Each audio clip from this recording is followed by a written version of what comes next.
Eno ye Salam TV.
Songa olwali twagala twogere ku nneeyisa y'abantu.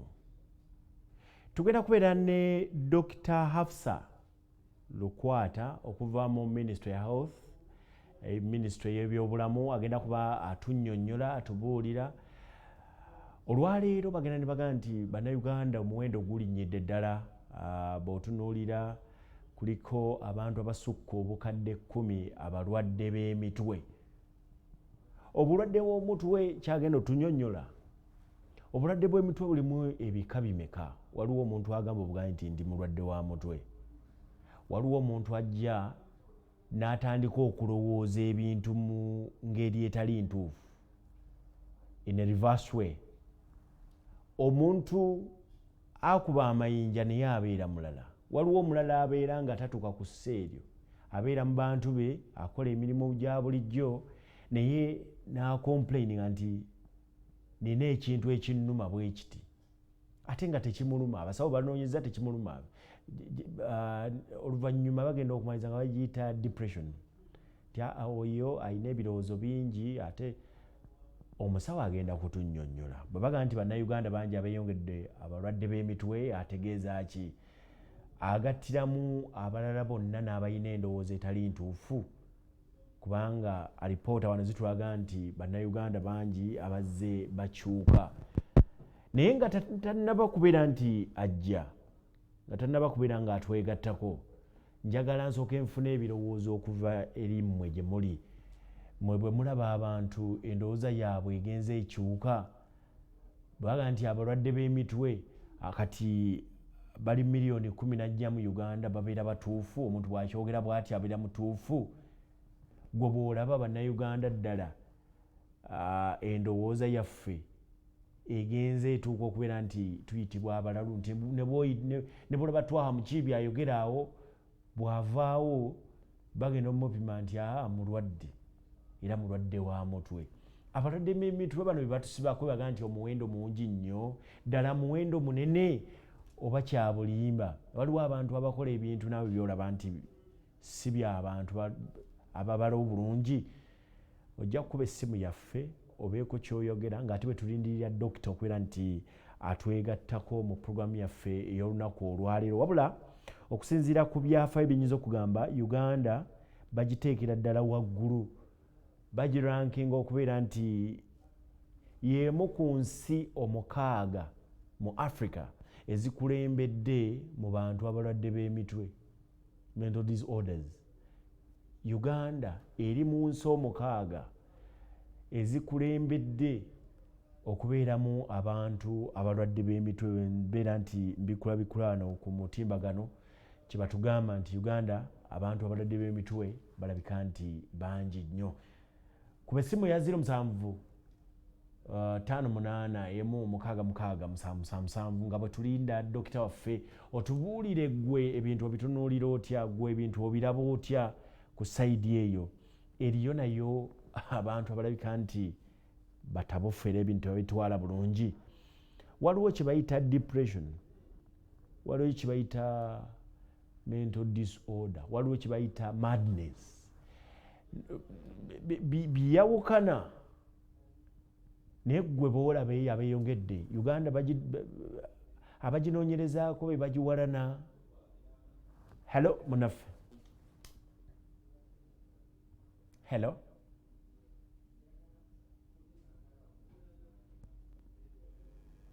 Munange sikuwulire eddoboozi liri wansi. Hello. Essebo. Ono mulala Sarifu era ndizeemu okuva e Kamuli. Aha. Kamuli ani akukiikirira awo?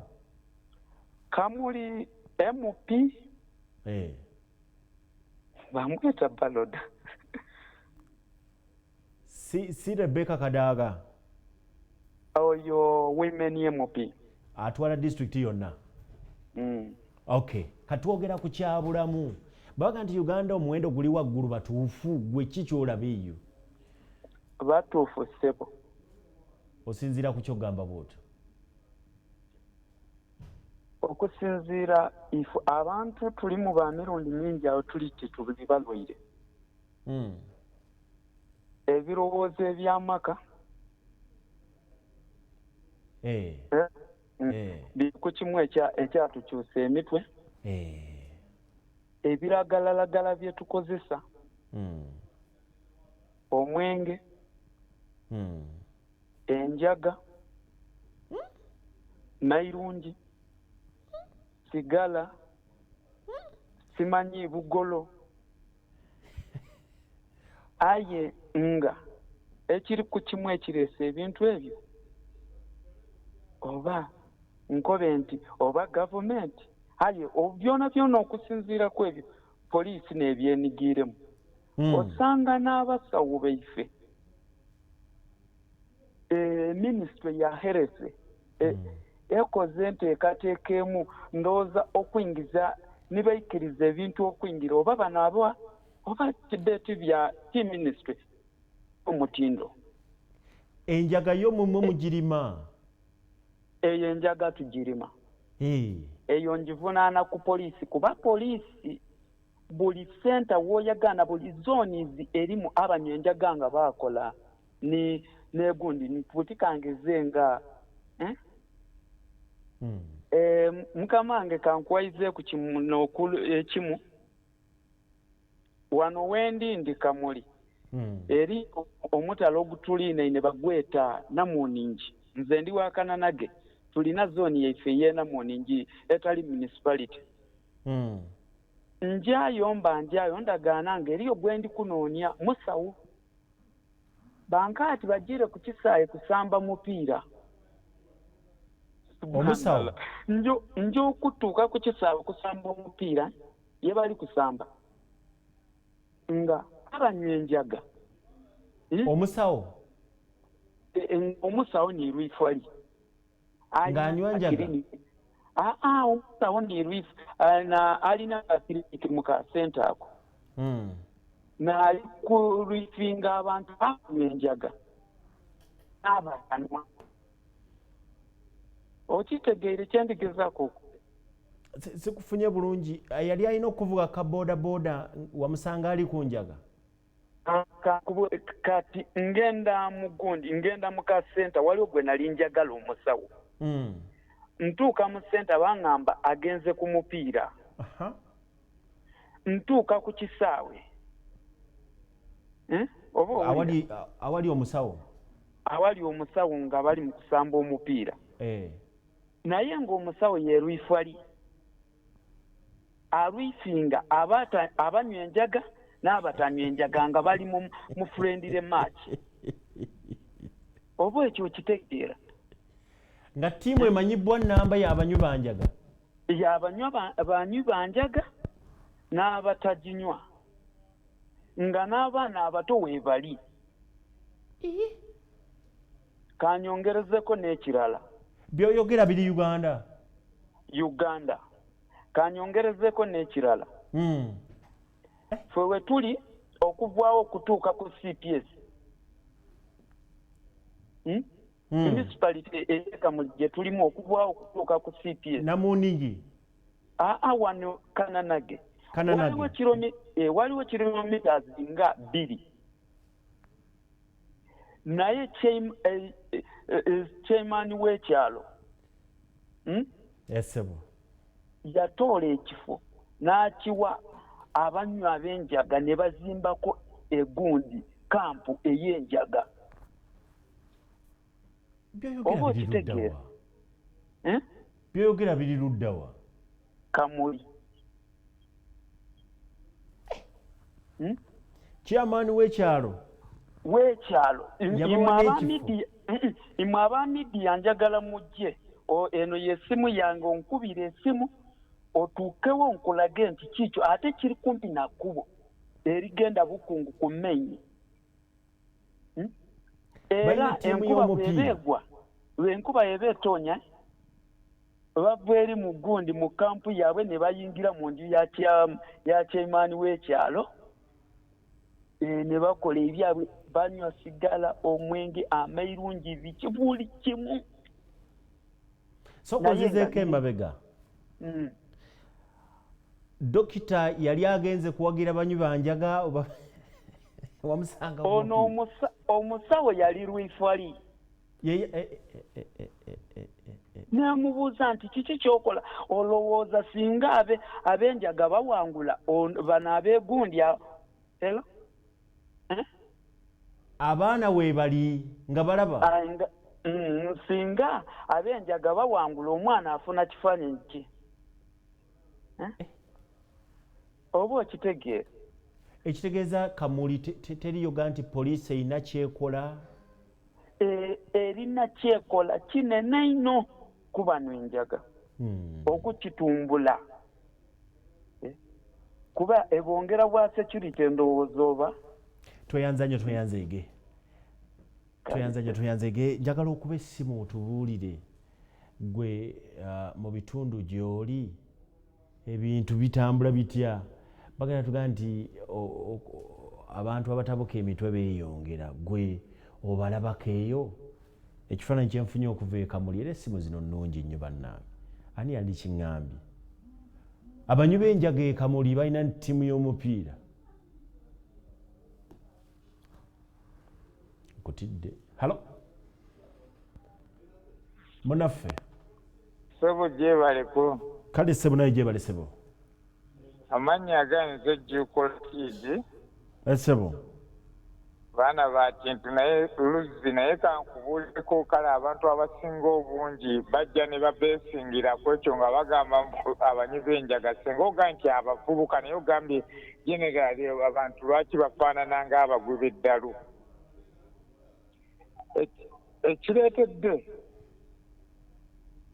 ekireetedde abantu okufaanana ng'abagwi b'eddalu butaba takozesa ndowooza zaabwe ngenda kunnyonnyola egundi uniti ninako nnyingi nkuwadde dakiika 4 nti mu nsi yaffe muno mulimu abantu ab'emirundi egy'enjawulo ngenda kubuulira nti waliwo omuntu omugezi nga talowooza omuntu omugezi nga talowooza ayanguwa nnyo okunyiiga n'okukola ekyo kyeyejjusa oluvannyuma ng'amaze ekikola ne wabeerawo omuntu omugezi ng'alowooza oyo atera okukoma okuyomba naye tatera kutuukiriza ekyo kye bakimunyiizizza kati okuva lwe bajjawo mambo bato simba wakati n'emiramu egy'enjawulo abantu bangi batambula nga abagwi b'eddalu olw'ensonga nti baali bafaanana nga bw'olaba akamyu kali sapoziti lwe kazaddeyo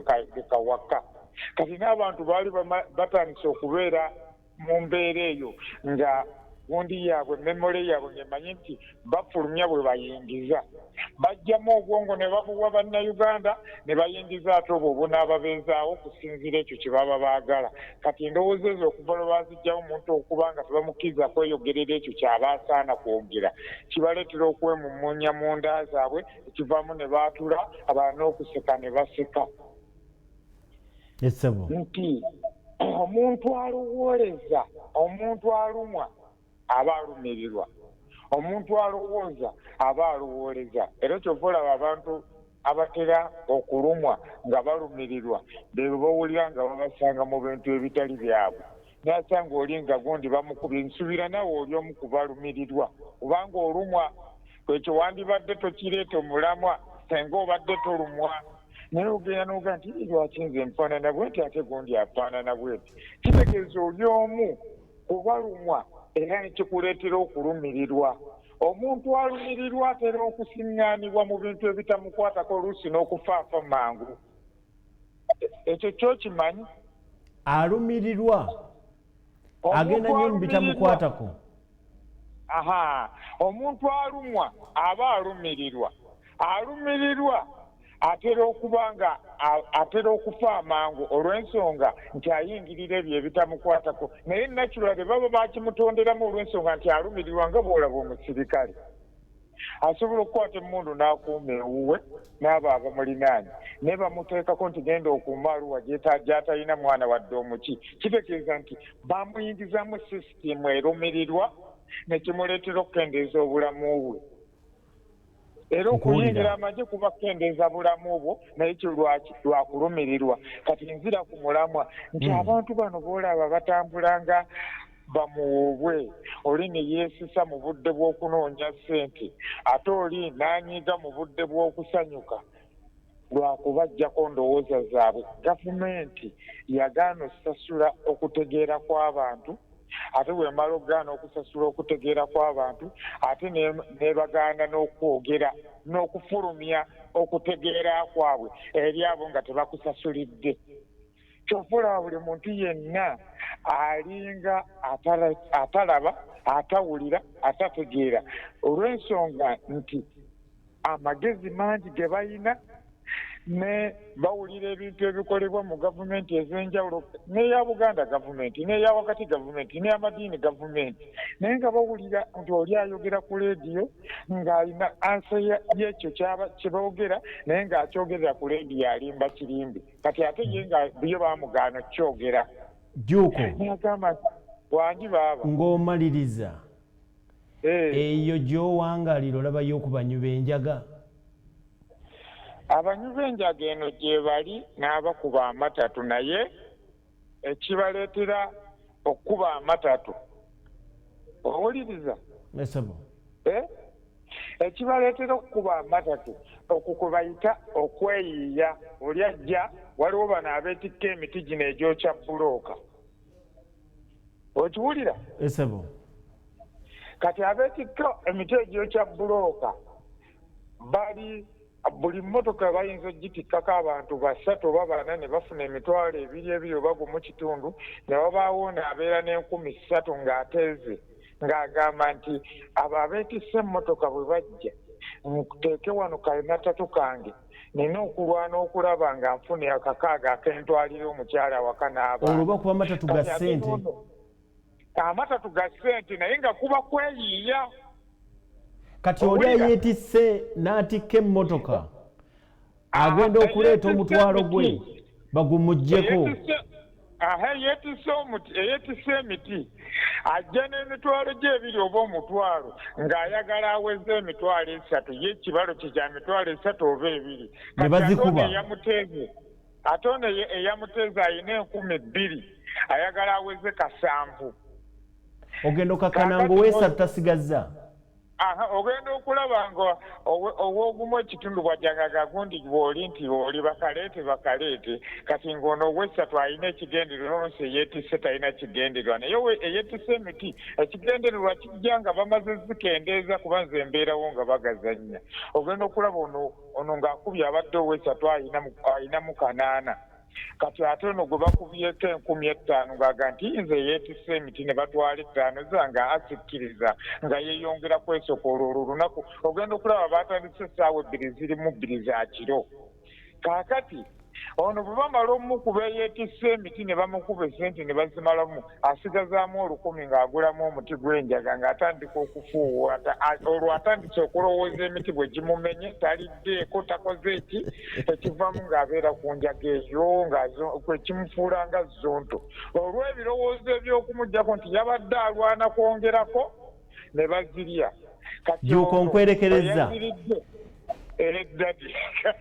Jjuuko nkwerekereza webale nnyo munaffe tutunuulira mbeera eyinza okutwala bannayuganda abantu abamu okubeera nti omuntu atambula n'omusanga ayogera mu kkubo gati yeetegeera balugambye nti omuwendo gw'abantu abatabuka emitwe gweyongera guvudde ku kiki ky'osobola okola gy'oko naye ampadde okuyiga kw'amaanyi omanyi bw'obeera n'emboozi ey'abantu abali ku ground eyasoose ow'ekamuli yampadde ekifaananyi n'ekitegeerera ddala ennyingiza y'abantu nayo ebakolera kinene gy'uko ampadde abantu bakola obulimu obutonotono n'afuna akasente ate akasente ne bakamutwala okulwati kyatabuke halo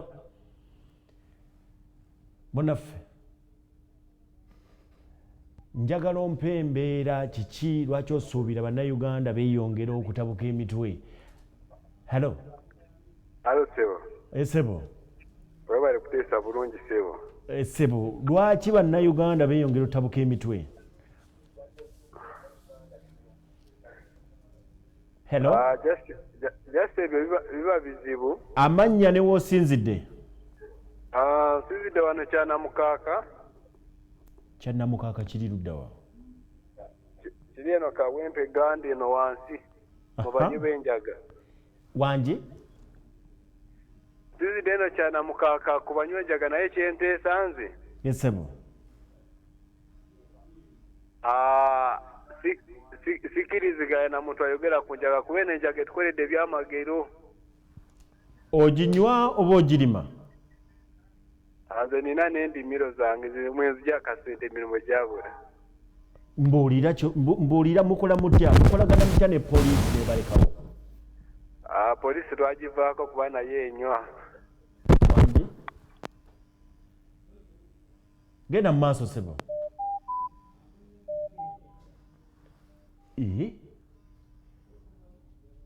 ate ono naye abadde agenda okumpa information gyesinga okwagala alabika essimu ekutuseeko naye kugamba alabika nti ye layini waayita weewo tutunuulira lwaki bannayuganda bagenda bakyuka emitima ne batuuka okuba nti uganda eri mu nsi mukaaga ezisinga mu africa ez'abantu abatabuse emitwe abantu abakyuse mu ndowooza bakiyita abantu abagudde eddalu naye nga ndowooza siri eddalu liri wabula abantu nze njaga bakyuse mu ndowooza uganda omuwendo gulabika nti gweyongera wano batugambye emiliyoni 14 KCC bwe yavuddeyo yagambye nti abasinga obungi basajja ebitundu 53 mu Kampala abasajja boolaba bonna batabuse emitwe bwe tukireka ne tutakyogerako ogenda okulanga n'abantu baffe abalabika nti babuvunaanyizibwa bagenda bava mu society n'endowooza erabika nti si nnungi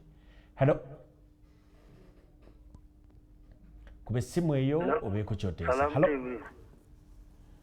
halo amannya ssebo Mohamed Abdallah osinzidewa Makindi essebo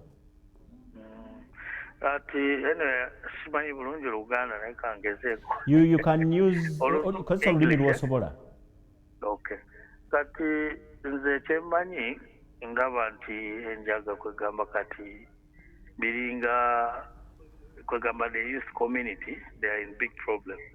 Everybody is using that one because all the youth, as you see, even those who are students are taking that thing. So it is becoming a very dangerous thing. It looks like a state is moving negative. You see? So I don't know. I think the government should work very hard. Otherwise, we are losing people who will lead this country. Like a very bad example, people taking the marijuana, living in the streets. There's too much of the undiscipline, even in homes. You may think your child is disciplined, is in school. After school, you don't know where he passes in those routes. 90% of slums, the slum areas in Uganda, you see, have those people taking the njaga. And that is very open. Even person here, they smell sometimes. You are saying 90%? So, I did not get you. 90% of the slums in the area that you see, where people are living in a poverty level. You see that? So the best thing is the government should come up with something. Pardon? I'm saying the government should come up with something in order to put discipline. If not so, we have a very terrible future of this country. Is it only marijuana that's pushing this figure up? Basically, they are going into that. Then they go into the local crude. This how do you call it? This whatever. These local crudes which are made.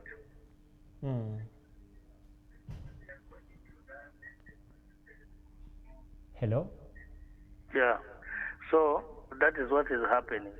So we are begging the government to stand up and put up some task force that will be moving around to check in the communities how people are behaving, what is happening. You see, that will help this country to move forward in a better way so that we have a very good community.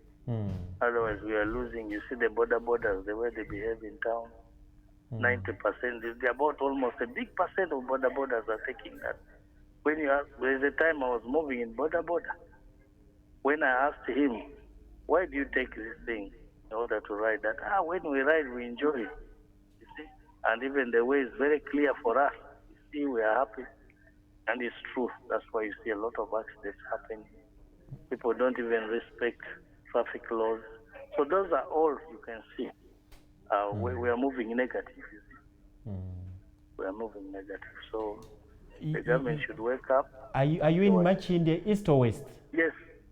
I mean, actually, I would say the Madinisa coming down towards Madinisa does much in the east.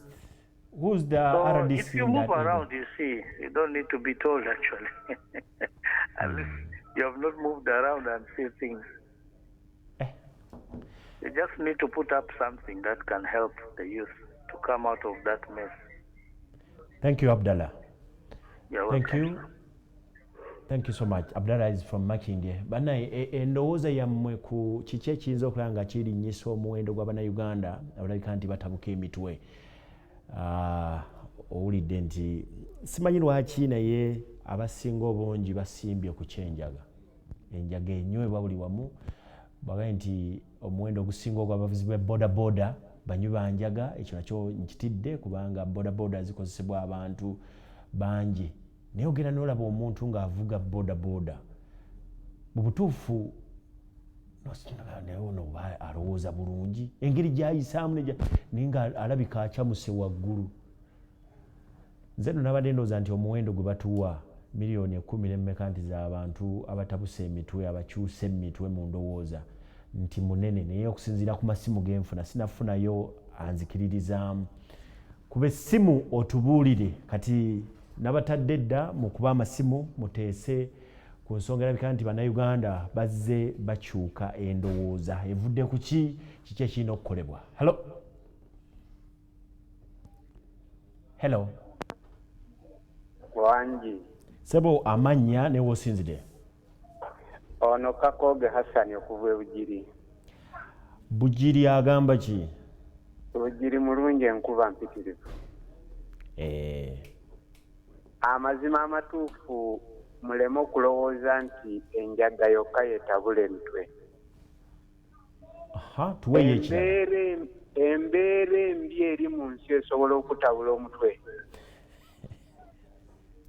Era singa nga okigenderera ogambye mbu aba bodaboda bavuga n'ayisa n'olowooza nti alina ekintu kyalina ku mutwe.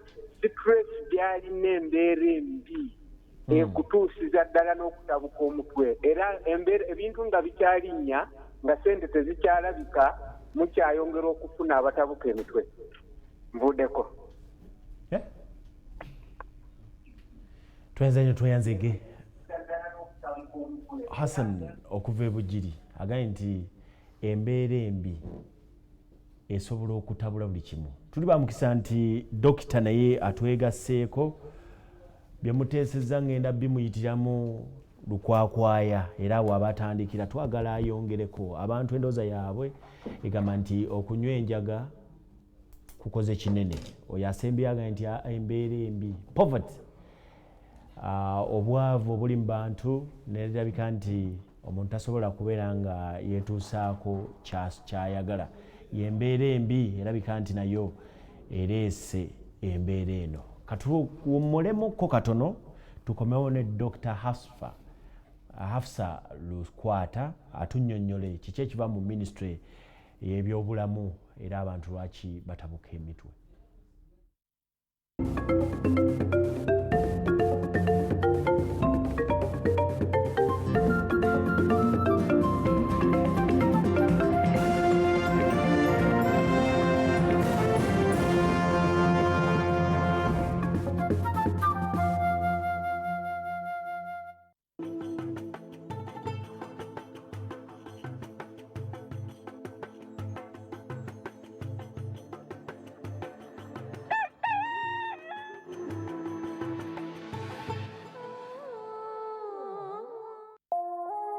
Eno ye Salam TV.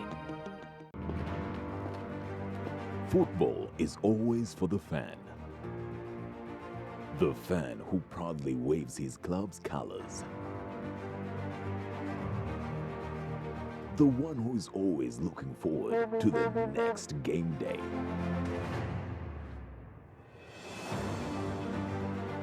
Who is into tactics, skills, and the thrill of winning. It was a beautiful ball in and express. Glorious! Football is not only a feeling, it's a lifestyle.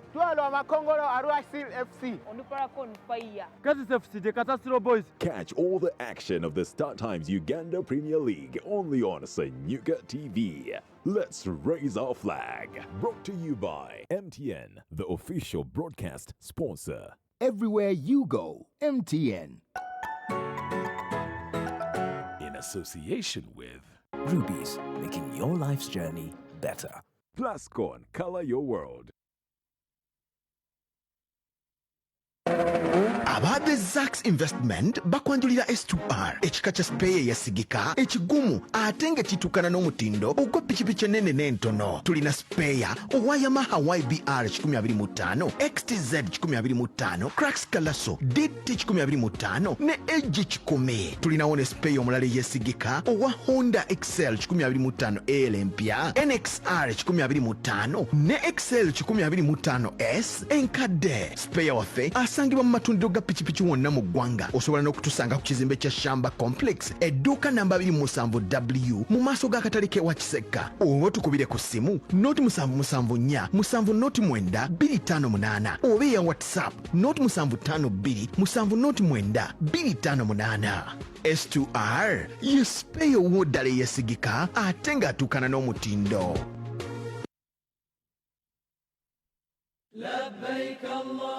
Hijja y'emu ku mpagi enzito n'olwekyo weetaaga ekitongole ekitegeera enkwata y'abalamazi mu kubalambuza n'okubabudaabuda. Firdaus Hajj and Umrah Services Limited tutegeeza abantu mwenna abanalamaga omwaka guno nti pulogulaamu za hijja ne umrah zaafulumye dda. Mujje ku ofiisi zaffe e Kampala tusangibwa ku ploti namba 4 okuliraana akatale k'e Nakasero, ate embalala tusange ku Masjid Ikra ku Ntale Road. Jjukira nti ffe baakaasangwawo era abasinga okutegeera ensonga za hijja. Okuwandiika abanaakola hijja ne umrah kugenda mu maaso kuba ku nooti 7 nooti 3 89 8 nooti 23 oba nooti 786 49 1 6 oba nooti 7 nooti 5 85 85 99. Gw'omulunzi osobeddwa enkoko zo zifa mu kirindi ate nga wazigema bulungi. Confid International Limited bakoledde Gumbo Stop Plus ono ng'ayamba nnyo mu kujjanjaba enkoko ezirumbiddwa, gumbolo, Newcastle, IB for typhoid sako n'ezo ezikoneddemu obulwadde obw'enjawulo. Teka Gumbo Stop Plus mu mazzi oyongeremu ne glucovit zifune amaanyi okumala ennaku 5. Ekyo ekizibu onooba okimaze. Ate buli lw'ogema enkoko zo yisawo olunaku lumu oteke Gumbo Stop Plus mu mazzi zinywe anti okwerinda si buti. bisange maduuka gonna agatunda eddagala ly'ebisolo wamu n'emmere y'ebisolo. Ate gwe omusuubuzi tusange Kawempe Mbogo oba ku Container Village ku Keje Plaza edduuka namba KE10 Kampala, oba tukubire ku simu 0772 95 983 oba 0393 10 42 Confid International Limited banno ddala mu bulunzi obw'amagoba. Bwe twogera ku mmotoka ebika byazo n'abazireeta twogera ku Gaso Motors. Bano be bakabejja mu kutuusa ebika by'emmotoka ez'omulembe mu Uganda. Emmotoka ezitambuza ebyamaguzi ennene n'entono. Jangu ofune emmotoka enaakweyagaza mu Gaso Motors. Saavisi nnungi, ebbeeyi y'emmotoka ejja mu nsawo ya buli muntu. Bakkiriza mu kibanja mpola. Bano be bannaffe ddala. Gw'ayagala okunyoola ekidduka Gaso Motors basangibwa ku kibanja namba 3 ku Jinja Road awo maaso ga Omutaaka e Nakawa. Essimu 0706 16 11 56 oba 0753 18 43 44. Gaso Motors, drive the best. Eno ye Salam TV.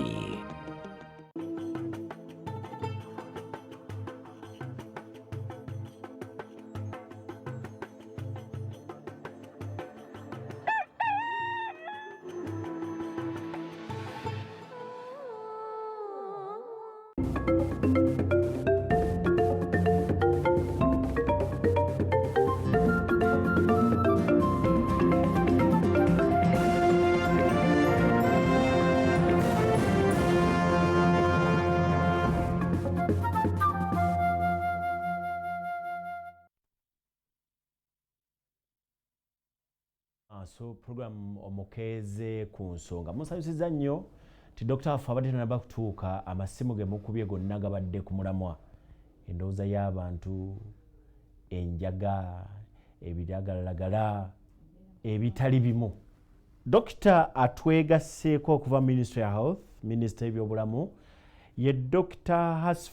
Hafsa Lukwata era ono Acting Assistant Commissioner wa mental health abantu abakyuse mu mitwe ate era ye commissioner waabo n'ebidagalalagala abakozesa ebidagala si bwe kiti lamusa abatulaba banange balamusizza mwenna mu kiti kye. Assalamu alaikum warahmatullahi wabarakatu. Nsanyuse nnyo banange munsonyi okuba nga nkeereyeemuko naye Allah bw'ati bwe yangeredde. Tayito yeeno sigitegeera bulungi okolanga Assistant Commissioner Mental Health and Control of Substance Use. Substance use otegeeza ki? Control of okukozesa ebiragalalagala byetulwanyisa.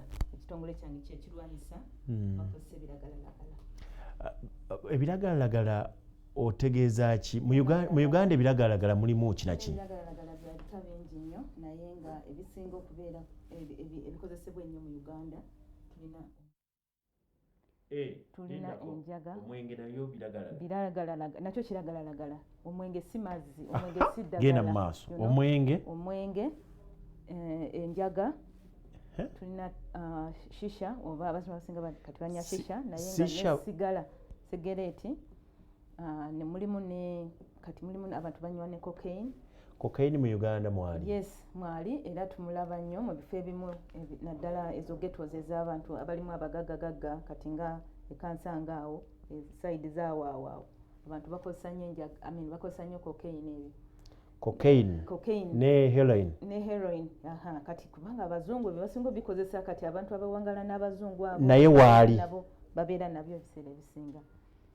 So awalala ebirala bye bakozesa cocaine ne heroin binawe bikyukira si kye kimu. Cocaine wanjawulo waliwo ke banuusa bwe bati waliwo n'akalala abeekuba ebigundi ekyo kye beekuba mu gundi mu misuwa.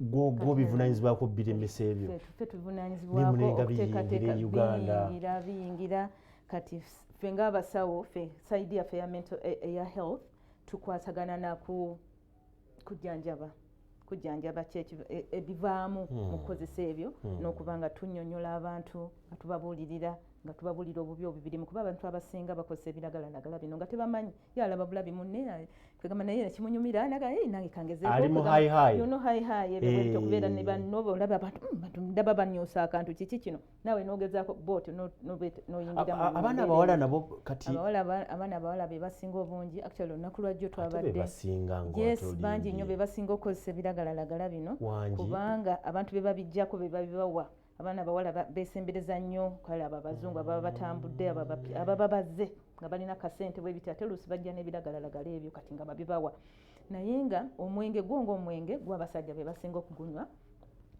ne sigala abasajja bangi banywa sigala naye nga abawala kati banywa shisha yo twabadde mu kikwekweto twasanze abaana abawala bangi nga batudde nga bafuuwa shisha kwegamba nga tebamanyi na kiki kiriyo mu nsi nti oba balina obuzibu bagenda okufuna era ne tubanyonyola ne tugamba abaana muli wano naye mugenda okuzaala abaana abatatuuse mugenda okuzaala abaana abaliko obulemu ku mibiri gyabwe ate nno olwo ng'oyambiddwa ng'omuzadde kuba abasinga bagenda batandise n'okuba nga tasobola kuddamu kuzaala yali azaddeko agenda okanga omwana wokubiri tasobola kujja oba yali tazaalangako agenda okanga tasobola kufuna lubuto n'abalenzi bwe batyo enkwaso eggwamu amaanyi ebyo bishisha ebyo bye bakozesa bina bye batawaanya kwegamba ne bitawaanya reproductive system naye nga ne kansa yennyini tobacco tumumanyi nti aleeta kansa alwaza kansa tulina kansa mungi kwegamba ennaku zino era tukimanyi tukiraba ogenda okulaba omuntu ng'alina kansa nagamba ne kansa ono yavaawa naye nga tamanyi nti oba luusi maama we yabikozesa ebiragalalagala oba n'abawala kati abo babikozesa later in their lives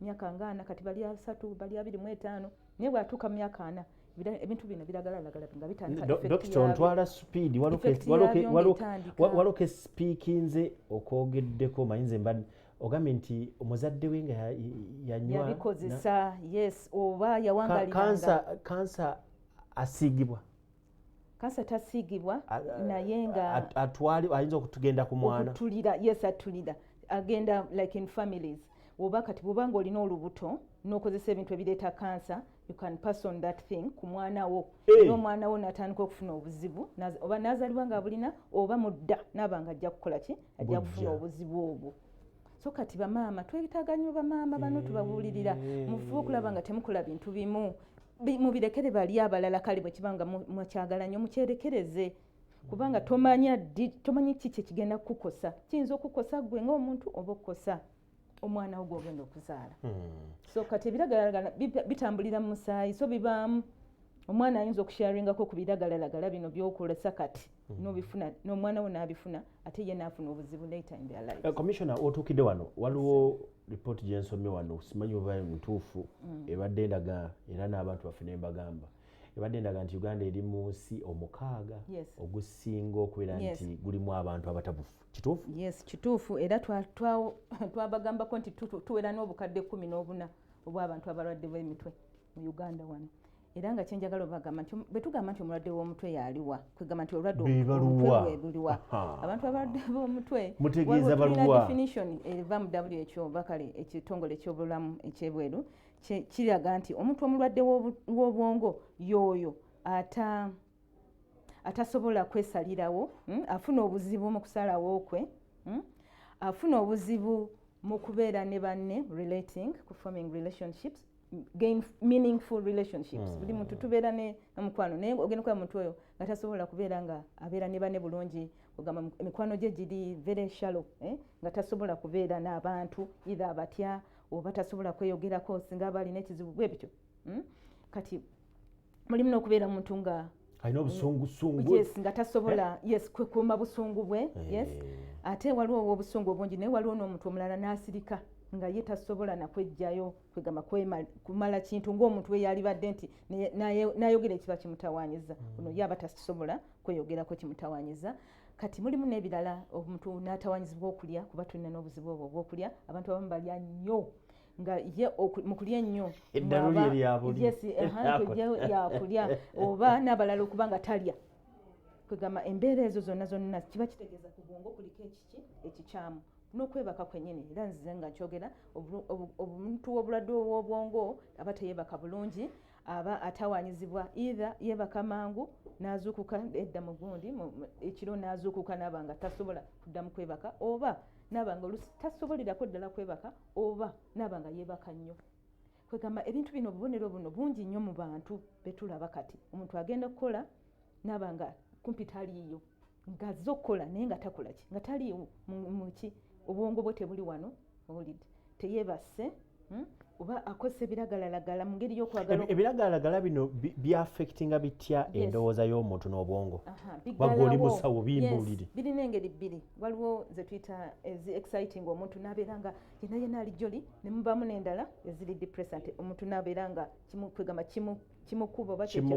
kimuggalidde n'aba nga takyali ku nsi akola birala byonna ebitaali bya ku nsi wano era ndowooza mubalaba abantu abanywa enjaga agenda okubeera awo nga kwegamba taliiwo mujjukira omuntu eyabuuka n'abuuka kwegamba ye talaba nti waliwo n'ekintu kwegamba kimuggyako naye mulimu n'abalala kati ng'omwenge ng'ogwo abamu abanywa kwegamba banywa akatonotono agenda okulaba nga ali excited ayogera nnyo atandika okwogera buli muntu mukwano gwe biki omuntu ogenda nga nayegundi ono abadde takola kintu kati ate tumulaba abikola kwegamba kirina bwe kimuwaamu obuvumu Uganda basooka giwaana mbu erimu abanywi bangi kati abalalu kati badalulidda namba eri waggulu abantu twayogera about 14 million people naye ekigambo ekyo kinene kubanga it's not only abantu 14 obukadde 14 obulwadde oba obulina obuzibu bwe twogera ku bulwadde bw'obwongo kisukka ku muntu yennyini aba alwadde nekigenda nga kigenda mu famire kuba kati gwe fuba akafaananyi singa aba muntu wogobeera naye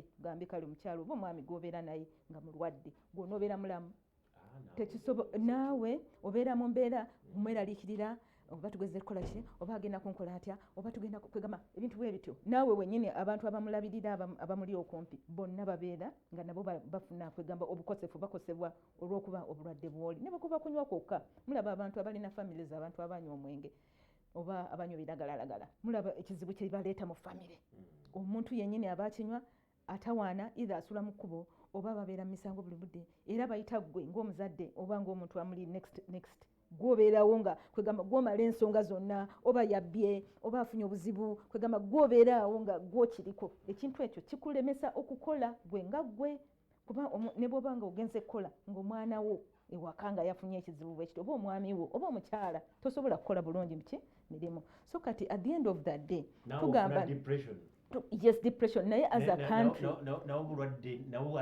kati actually gwofuna tugambe stress you get stressed up hormones zo ezimu ezikuyamba kwegamba okukopinga zibeera nyingi mu mubiri gwo ekintu ekyo kyekituleetera obuzibu nti hormones zino bwe ziyitirira ng'oli stressed zireeta endwadde endala zikuleetera ulcers mukimanyi nti abantu bwe babeera stressed ennyo bafuna ulcers zireeta omuntu alwala omutwe n'abeerawo ng'omutwe gumuluma abeera alina n'olubuto kale ne bwoba tofunye ulcers naye olubuto kwegamba entambula y'emmere erina bwekyankalanamu omuntu ng'alina stress oyo ayitiridde nazereeti naye mbadde nsaba kumalayo kano nti ekisinga obunene ky'obulwadde bw'obwongo ye development oba okulaakulana ekintu kino bwe tutakirwanyise okukulaakulana kujja kuba kutono kuba ebiseera byonna tujja kuba tulowooleza nga tudda mabega kuwonya embeera eno gye tulimu kati kwegamba tujja kulowooza nnyo ku mbeera eno eyakakati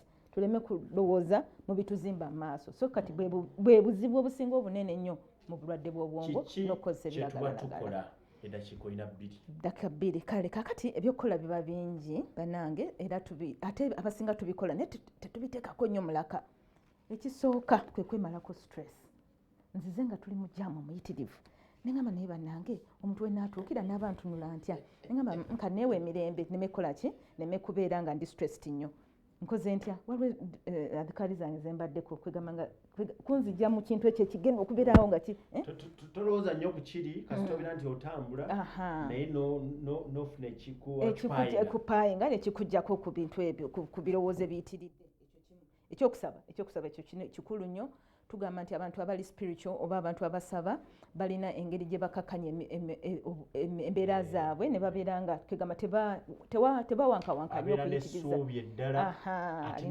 okuyitiriza alaba obulungi obuli mu buzibu bw'aba alimu ekintu ekyo kikulu nnyo okwesomesanga buli kiseera okulaba obulungi obuli mu mbeera embi gy'oba otuuseemu ekirala Duiro alina bw'atuyamba ng'obwongo ayamba physical naye n'ayamba naki n'obwongo n'endowooza y'omuntu atambuza omusaayi jjukira hormones zino zonna zonna ezibadde zizza olwa stress ennyingi ennyo gyerina ekuyamba omusaayi bwe gutambula gugenda mu kidneys omusulo n'ofuka omusulo oba olusi ne biyita mu ntuuyo nebiba nga bifuluma naye bw'otakola exercise bino byonna obwongo bwo bwonna bukwata n'owulira nga buli kimu kikola ki kikukutte. Inginiya wange Majid Musisi awakolawo sauna. Kale nokola sauna yes nayo kirungi kwegamba kuba kikuyamba okutuuyana okugyamu obukyafu obuli mu mubiri gwo oba kale hormones ezo byonna byproducts ezo zonna zetufuna kikuyambako okukola exercise. Ekirala banange tubeere nga twejjanjabisa. Okwejjanjabisa kwa mirundi mingi waliwo okweddagala naye waliwo n'okwebuulirira kwegamba oyinza okwebuulira ng'omuntu oba oyinza okufuna munno omukwano gwo oba ne ba professional counselors gye bali abasobola okukansolinga baba olina ekizibu yogerako ekizibu kino kyogereko tokyekuumirako gwe weka kubanga oyinza obutasobola kukyemalira naye bw'oba osobodde okukyemalira oluusi naye mbagamba nnyo wano nti oyogera ne katondawo bwe kiba kiganye gerako n'omuntu omulala nga ne katonda of course yasinga byonna naye era bwe kiba kiganye gendako naki newomusawo ojje eddagala gye liri mu ndwadde ezisinga obungi. Dokita nja kukomyawo olunaku olulala twogere ebisinga wakadde tetulina kwongerako ebigambo by'ensembyayo. Ebigambo by'ensembyayo mbadde nsaba bannayuganda namba tugimanyi tugirabye tweddeko ffenna ng'abantu tulina obuzibu ffenna tuleeta obuzibu zisobola okutolekako. Yes zisobola okutolekako kubanga abantu yes abasinga tebali sibe bana betugenda mu malwaliro mbadde mbagambye nti obulwadde bw'obwongo bulinamu embeera mulimu abali moderate mulimu n'abali severe abali severe n'abali mild abali severe betulaba abagenda mu ddwaliro bagamba kati kisusse oba omuntu oba ayagala kuba yeyambudde biki abo bokka betulaba ne tulowooza nti be balwadde b'obwongo naye bantu bangi nnyo bali mu maka gaabwe batuddeyo ate beeraba nga balwadde naye ne batafaayo be bakulira amaka tayagala nakumanya namunyumiza nti kwegamba tayagala nakiriranyisa nti oba walina obuzibu kuki ku bwongo so kati ng'abantu kati nga bamaama abali awaka oba abantu ffenna nga bwe tuli tube nga twefaako tufe ku ba family members bwowulira ng'omuntu ng'era nga mumulaba nga si wa mulembe mufube okulaba nga mumufunira obujjanjabi kubanga bwe tutandika obujjanjabi amangu omuntu asobola okuwona. Empeka ezibaayo eddagala gye liri naye tetuliwa buli muntu tisigamba nti buli bwofuna obuzibu nga tukuwa eddagala no waliwo embeera nnyingi nnyo zetukozesa naye nga n'eddagala yes eddagala gye liri. Badokita abasinga wano mu Uganda bendaba endwadde ez'emitwe nga depression bazigererako kubuuza weeyisa otya oli otya kugamba tewaliwo kapima depression tekipimwa kiri mu bwongo obwo kati kijja kuvaayo tukipima mu kubeera nga tukubuuza ebibuuzo eby'enjawulo ebyo bwe tubigatta kyekitegeeza nti kati ono oli ku level bweti oba bweti oba bweti yakubya amayinja. Yes, so kati bana mbeyanziza era mbasaba mu nsonyiwe tugenda kudda olunaku olulala Bidin Rahman twogere ku nsonga zino ez'obulwadde bw'obwongo ate nga nkulu nnyo ate nga zituwangala nazo byebintu bye tuyita nabyo buli lunaku ate zembeera zaffe eza bulijjo. Tweyanzege jjukira nti gwe atudde mu taxi agenda otula mu taxi ava ku mulimu oba agenda ku mulimu oyo akuvuga tomanyi ayinza okuba nga y'omu ku bantu abalina obulwadde obwogera miliyoni 14 nolwekyo oli agambye nti wappiki aba boda biki tulina okwegendeza. Ebiragalalagala twakola research ne tulaba nga abasinga ku actually 70% abavuzi ba boda bakozesa ebiragalalagala. 70 nene mubeere bulungi katonda abatukuumire tuyinza kwongerayo akadde kalabika nti katulidde tukwatagana olunaku olw'enkya nze twaha mukiibi okuva gye twatambudikidde yonna ababadde naffe mbeebaziza nnyo abadde Dr. Hafsa Lukwata gwe tubadde naye acting assistant commissioner Ministry of Health ng'akola mu mental health ne control of substance use. Mubeere bulungi katonda abatukuumire mweraba.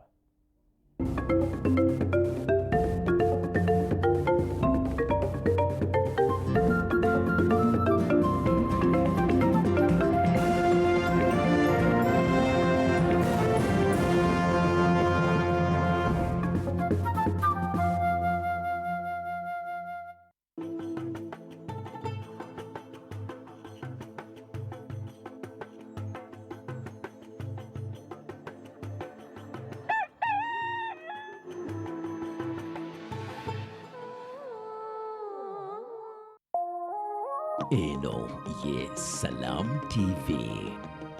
Are you looking to find the job interview of your lifetime? The one that kickstarts, progresses, or restarts your career? For absolutely no cost, you can now visit the Now Post every Wednesday and voila! Lots of job opportunities from various sectors, all for you to choose from. Yes, get that CV and cover letter updated and simply wait for the fresh opportunities every Wednesday. Wednesday is no longer just Wednesday for all of us at the Now Post. It's job